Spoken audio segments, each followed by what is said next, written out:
So, can we pause that, please? Okay.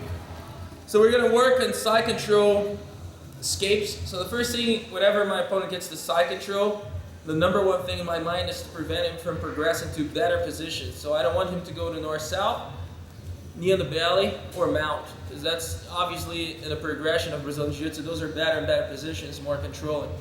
So I need to get right away to a controlled stance where I, nullify those transitions for him. So what I will do is get to a three-point, what I call a three-point stance. So there are three things that are important. Number one is the knee position. A lot of people do this here. That doesn't do anything for me.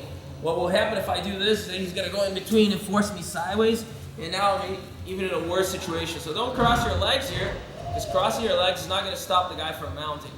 So what I want to do instead is I want to bring this knee close to the hip. Okay, so my knee will glue to his hip, and it will stay glued until I escape. Okay, so I keep that knee right there because that knee will prevent him from trying to transition to knee on the belly. Go ahead. Gets in the way, and try to transition obviously to mount. Okay, whatever he tries to do there, be it step over or sliding through, it's going to be harder with that knee there. This point number two is control of this hip here. So what I will do, I'll bring my elbow underneath him, and I'll control the hip by his side here. And what I want to accomplish with that is stop him from going to north-south. If he starts moving to north-south here, you can see that he drags me along. And it's very hard for him to get a clean control, so he'll have to battle it. So here, point number two. Point number three is the one that's most important for you to work on when it comes to escaping. Just placing your hand on his neck. Now when I say hand on the neck, I'm not talking about placing the palm of your hand on his neck, but instead placing the blade of your hand. That's an important detail, because if you place your palm there, there's not going to be as much pressure. So I want to place the blade of the hand right there in the neck. Once I apply pressure there, it's almost like a choke. He can try to hold back and press down, but he is just applying pressure on his own neck. So this works great for me. Of course, if he's doing the right thing, his chin is going to be down, so I'm going to have to find a way to slice across there and make my way to the neck.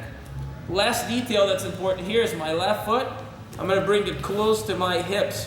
So when I shrimp or bridge, I'll have a bigger amplitude here. So if you're out there and you try to shrimp, your shrimp is just going to look this, like that. It's nothing. Same thing with a bridge. You don't have enough power. So in order to get that extra power to escape, bring that foot close to your hips. Ball of your foot is on the ground, and you can start your escape. So first escape will be very simple. Textbook, BJJ 101 here.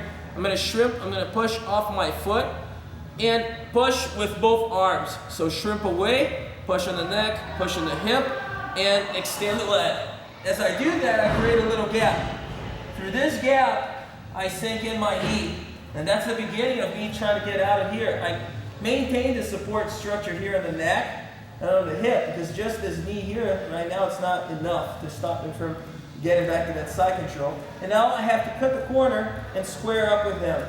So in order to cut the corner and square up with him, what I usually do, I can shrimp and keep shrimping forever, but a shortcut is to bring that foot inside. So I just bring my left foot as if it's a hook. I shrimp away, and right now, I'm in line with him. I can start sitting up, doing whatever you want. So he's right here. 3 points first. Knee is glued. This foot is glued to my hip here. Knee is glued to his hip. Point number two, hand is by his side.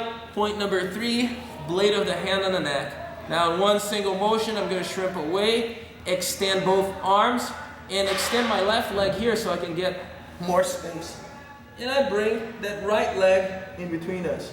Now don't stop here. If you need to keep shrimping till you find enough of a gap here to get that hook in. Once you get the hook in, boom, you're inside guard.